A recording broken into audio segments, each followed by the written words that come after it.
Joyce Meyer, l'une des évangélistes les plus emblématiques du monde, a consacré sa vie à transmettre des messages de foi et d'espoir à travers son ministère. Pourtant, derrière cette image publique de femme de foi inébranlable, son parcours fut marqué par des douleurs profondes, des secrets lourds à porter et des rumeurs qui ont alimenté de nombreuses discussions au fil des décennies. Aujourd'hui, à 81 ans, elle a décidé de confirmer certaines vérités que beaucoup soupçonnaient sans jamais en avoir la certitude. Si vous aimez découvrir des récits aussi puissants et bouleversants, pensez à vous abonner et à liker la vidéo pour ne rien manquer des prochaines histoires. Née Pauline Joyce Hutchison en 1943 à Saint-Louis, dans le Missouri, Joyce a grandi dans un contexte familial difficile. Son père, ancien soldat revenu de la Seconde Guerre mondiale, portait en lui les traumatismes de la guerre, mais au lieu de protéger sa fille, il devint son plus grand tourment. Joyce a révélé dans ses témoignages que son père abusait d'elle dès son retour, une blessure intime qui a marqué toute son enfance. Elle n'a jamais caché cette vérité douloureuse, préférant transformer cette cicatrice en message d'espoir pour toutes les victimes de traumatismes similaires.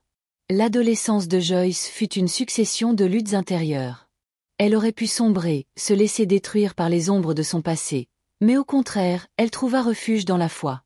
Cette recherche de sens ne fut pas immédiate. Longtemps, elle tenta de combler ce vide par ses propres moyens, avant de vivre une expérience spirituelle décisive. En 1976, alors qu'elle se rendait à son travail, elle entendit distinctement la voix de Dieu l'appeler par son nom. Cet instant, qu'elle décrit comme sa renaissance, changea radicalement le cours de sa vie. Elle sut alors que sa mission était de consacrer son existence à l'évangélisation. Ses débuts furent modestes. Une petite classe biblique organisée tôt le matin dans un restaurant local. Peu de gens au départ, mais l'authenticité de ses paroles et la force de son témoignage attirèrent rapidement davantage de personnes. Sa capacité à traduire des passages bibliques en enseignements concrets et applicables séduisait. Ce qui la distinguait, ce n'était pas seulement sa connaissance de la Bible, mais sa façon d'y mêler son vécu et de transformer son histoire personnelle en source de force pour les autres. Reconnue pour son charisme, Joyce rejoignit le Life Christian Center de Fenton, dans le Missouri. Elle y fut rapidement nommée pasteur associé. Ses prédications bouleversaient, touchaient en profondeur et suscitaient des vocations. L'Église, autrefois modeste, connut une expansion fulgurante grâce à son implication et à la puissance de sa présence sur scène. Mais pour Joyce, il ne s'agissait que d'un tremplin. En 1985, encouragée par son mari Dave, elle prit une décision audacieuse, quitter son poste et fonder son propre ministère. D'abord appelé Life in the Word, ce nouveau ministère allait marquer un tournant. Avec des moyens réduits, Joyce lança une émission radio de 15 minutes diffusée sur quelques stations locales. Le succès fut immédiat. Sa voix captivait, son message traversait les ondes et atteignait les cœurs. Très vite, les auditeurs se comptèrent par milliers, puis par millions. Sa parole devenait un phare d'espoir, une bouée de sauvetage pour ceux qui cherchaient un sens à leur vie. Dans les années 1980, elle étendit son influence à la télévision. Ses programmes diffusés sur WGN-TV à Chicago et sur Black Entertainment Television firent exploser sa popularité. Son style direct, son ton chaleureux et son aisance à aborder des sujets intimes séduisirent un public bien au-delà des cercles religieux traditionnels.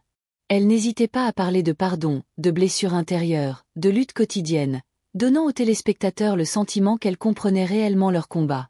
Ce succès médiatique propulsa Joyce Meyer Ministry sur la scène mondiale. L'organisation, officiellement structurée, multiplia les actions, conférences internationales, campagnes d'évangélisation, aides humanitaires et programmes caritatifs. Ses livres vinrent renforcer son rayonnement. Parmi eux, Battlefield of the Mind, la bataille de la pensée, devint un best-seller, offrant des clés pratiques pour surmonter les tourments intérieurs. Avec des titres comme Enjoying Everyday Life ou Living Beyond Your Feeling, elle offrait des outils simples mais puissants pour affronter les épreuves du quotidien. À mesure que les années passaient, Joyce devenait une figure incontournable du christianisme moderne. Son approche, ancrée dans la foi mais ouverte aux réalités humaines, parlait à des foules entières. Elle démontrait qu'il était possible de transformer une vie brisée en témoignage vibrant de rédemption. Mais ce chemin ne fut pas exempt d'embûches. Très vite, des critiques s'élevèrent. Les détracteurs pointaient du doigt son train de vie jugé extravagant. Plusieurs enquêtes journalistiques révélèrent que Joyce et son mari possédaient un jet privé estimé à 10 millions de dollars, de luxueuses propriétés et même du mobilier hors de prix, comme un bureau en malachite valant 300 000 $. Ces révélations choquèrent une partie de l'opinion publique. Comment concilier un tel luxe avec l'image d'une servante de Dieu prônant l'humilité et la charité? Joyce répondit sans détour. Nous n'avons pas à nous excuser d'être bénis. Pour elle, les bénédictions matérielles étaient le fruit de son travail et ne contredisaient pas sa mission. Pourtant, la pression monta. En 2004, elle annonça publiquement qu'elle réduisait son salaire, qui avoisinait alors les 900 000 $ annuels. Elle précisa aussi qu'elle percevrait désormais directement les royalties de ses livres, une façon selon elle de mieux répartir les finances entre ses besoins personnels et les projets du ministère. Mais les controverses ne se limitaient pas à son train de vie. En 2009, une affaire criminelle éclaboussa son organisation. Christopher Coleman, un membre du personnel chargé de la sécurité, fut reconnu coupable du meurtre de sa femme et de ses 2 enfants. Le scandale fut retentissant. Bien que Joyce ne soit pas impliquée directement, son ministère fut critiqué pour n'avoir pas su protéger la famille malgré des menaces connues. Ce procès médiatisé mit l'organisation sous pression et suscita de vives polémiques. Au-delà des scandales, Joyce poursuivait sa mission. Elle prêchait partout dans le monde, remplissait des stades, continuait d'écrire et d'inspirer. Son audace surprit encore lorsqu'à accent grave 79 ans, elle révéla s'être fait 2 tatouages pour symboliser sa foi et son engagement spirituel. Une décision qui fit scandale dans une partie du milieu chrétien, certains y voyant une contradiction avec les enseignements bibliques. Joyce, elle, expliqua que ce geste s'inspirait d'Isaïe 49. 16 et rappelait que la foi est avant tout une affaire personnelle, libérée des jugements extérieurs. À travers les décennies, elle est restée fidèle à sa mission, parler de guérison, d'espoir et de rédemption. Son ministère, devenu une véritable institution mondiale, continue d'apporter une aide concrète, financement d'orphelinats, aide aux victimes de catastrophes naturelles, programmes de soutien aux communautés défavorisées. Malgré les critiques et les controverses, Joyce a su imposer son héritage. Aujourd'hui, à 81 ans, elle ne cherche plus à se justifier. Elle affirme avoir fait la paix avec son passé et avec les choix qui ont façonné sa vie. Elle reconnaît les erreurs, les excès parfois, mais revendique le droit d'avoir suivi ce qu'elle considère comme l'appel divin de sa vie. Et c'est cette sincérité brute qui continue de toucher ceux qui l'écoutent. Son influence ne s'est pas limitée aux conférences et aux émissions télévisées. Joyce a mis un accent particulier sur les œuvres humanitaires, comprenant que la foi devait aussi se traduire en actions concrètes pour soulager la souffrance des plus démunis. Elle a créé, avec son mari Dave, l'organisation Hand of Hope, une branche humanitaire de leur ministère. Cette structure a multiplié les initiatives, distribution de nourriture, accès à l'eau potable dans des régions reculées, assistance médicale dans des zones de crise, et soutien psychologique aux victimes de la traite humaine. Chaque projet témoignait de sa volonté d'incarner les valeurs qu'elle prêchait depuis des décennies. Au fil des ans, ses engagements l'ont conduite dans des endroits où peu de personnalités de sa stature osaient aller. Elle s'est rendue dans des villages isolés en Afrique, au cœur de bidonvilles indiens, et dans des camps de réfugiés marqués par la guerre. Son équipe n'y voyait pas seulement une mission religieuse, mais un devoir humanitaire. Joyce n'hésitait pas à rencontrer des femmes victimes d'abus, des enfants abandonnés ou des familles ruinées par des catastrophes naturelles. Sa voix, habituellement associée aux grandes salles de conférence, prenait alors une dimension plus intime, réconfortant ceux qui n'avaient plus rien. Son parcours n'a toutefois pas été exempt de critiques. Certains lui ont reproché son style de vie jugé trop confortable pour une prédicatrice, pointant du doigt ses résidences et son avion privé. Joyce n'a jamais nié posséder ses biens, mais elle a toujours répondu en soulignant qu'ils étaient financés de manière transparente, grâce aux ventes de ses livres et aux dons gérés légalement par son ministère. Elle insistait surtout sur le fait que ces moyens lui permettaient de se déplacer rapidement et d'atteindre un plus grand nombre de personnes dans des délais réduits. Ses fidèles continuaient de la soutenir, convaincus que son message restait authentique et profondément transformateur. Parallèlement, elle a su se rendre accessible à travers une écriture directe et sans artifice. Ses livres abordaient la gestion des émotions, la guérison intérieure, la discipline spirituelle et la capacité à surmonter les blessures du passé. Beaucoup de lecteurs s'y reconnaissaient, car elle ne parlait pas comme une figure lointaine mais comme une femme ayant traversé elle-même des tempêtes.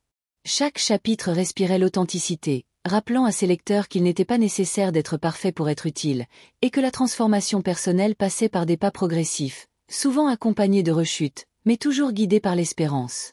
Avec l'essor du numérique, Joyce a saisi l'opportunité de moderniser son approche. Ses messages se sont répandus sur YouTube, Instagram, Facebook, et plus récemment TikTok, permettant de toucher des générations qui ne lisaient plus nécessairement ses ouvrages. Les courtes vidéos, souvent extraites de ses prédications, sont devenues virales, atteignant des millions de vues. Son style direct, parfois ferme mais toujours empreint de compassion, résonnait même auprès de ceux qui ne partageaient pas sa foi. En quelques minutes, elle parvenait à transmettre un conseil pratique sur la gestion du stress, sur l'importance du pardon ou sur la nécessité de prendre du recul face à la peur. Les années ont passé, mais son énergie ne semblait pas faiblir. Malgré l'âge, Joyce continuait de voyager, d'écrire, d'animer des conférences et d'encadrer de nouvelles générations de leaders spirituels. Ses enfants, déjà impliqués dans l'organisation, ont progressivement pris plus de responsabilités, assurant une relève solide et une continuité pour les décennies à venir. La vision de Joyce dépassait sa propre personne. Elle souhaitait que son ministère survive à son époque, et que l'héritage spirituel se transmette bien au-delà de sa voix. Ce qui frappe, c'est que derrière son succès se cache une constance remarquable, celle de rester fidèle à ses convictions, quelles que soient les critiques, les obstacles ou les pressions extérieures. Elle n'a jamais prétendu être parfaite, et c'est peut-être cette sincérité qui a forgé le lien indestructible entre elle et son public. Beaucoup disent que Joyce n'est pas seulement une prédicatrice, mais une figure maternelle universelle, capable de comprendre la douleur des autres parce qu'elle l'a elle-même expérimentée dans sa jeunesse. Sa longévité dans le monde spirituel et médiatique prouve aussi sa capacité d'adaptation. Peu de leaders religieux ont réussi à traverser plusieurs décennies sans voir leur influence s'essouffler. Joyce, elle, a su réinventer son langage et ses outils, sans jamais trahir le cœur de son message. Cela en fait une référence unique, à la croisée du spirituel, du social et du médiatique. Aujourd'hui, son nom reste associé à l'inspiration, à la force intérieure et au courage de reconstruire sa vie même après les pires blessures. Là où certains voyaient un simple ministère religieux, d'autres découvrent une œuvre humanitaire et un parcours de résilience hors du commun. Et c'est peut-être là le secret de Joyce Meyer. Ne jamais séparer la foi de l'action, ni le discours de l'exemple vécu.